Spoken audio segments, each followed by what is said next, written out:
आप पुराने समय को देखिए, आपको याद होगा एक नंगली का प्रकरण आता है त्रावणकोर में, केरल में। तो जब वहां पर जबरन टैक्स वसूला जाता था लोगों से, लोग अपने ऐसे डंडे में ना, जो साहूकार होते थे, डंडे में आगे भी आपका एक दरांत लगा के रखते थे, दरांत जिससे फसल काटी जाती है, और उससे स्त्रियों के वस्त्रों को ऐसे उनके घर में भी प्रवेश नहीं करते थे। वो जो पैसा उनको देना होता था, उनको उसी पे टांगना पड़ता था उस पैसे को, और उस पैसे को मतलब टच भी नहीं करते थे, क्योंकि इस व्यक्ति ने इसको छू लिया है अभी। और नंगली का प्रकरण यही है कि जब उसके घर, उसने जब विरोध किया इस बात का कि हमारे पास में वो अतिरिक्त टैक्स देने को नहीं है, जो शोषण हमारा हो रहा है, तो उसने अपना स्तन काट करके साहूकार को दे दिया। स्तन, ब्रेस्ट का पार्ट काट के दे दिया।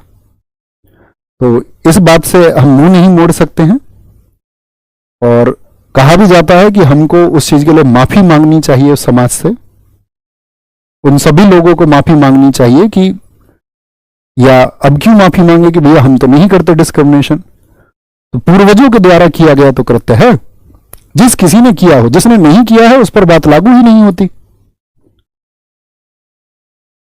लोगों को घर में प्रवेश तक नहीं दिया गया।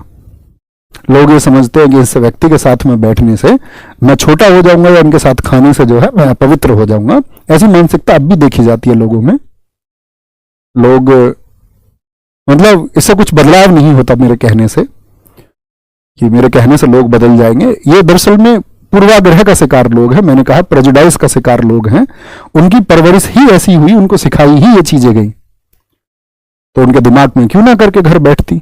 जिसको सिखाया जाता है उसके परिवार में, या जिसने खुद सीखने का प्रयास किया होता कि ऐसा क्यों, क्योंकि हम एक बेहतर मनुष्य, मानव तब बनते हैं जब सामने वाले की जगह हम खुद को रख पाए।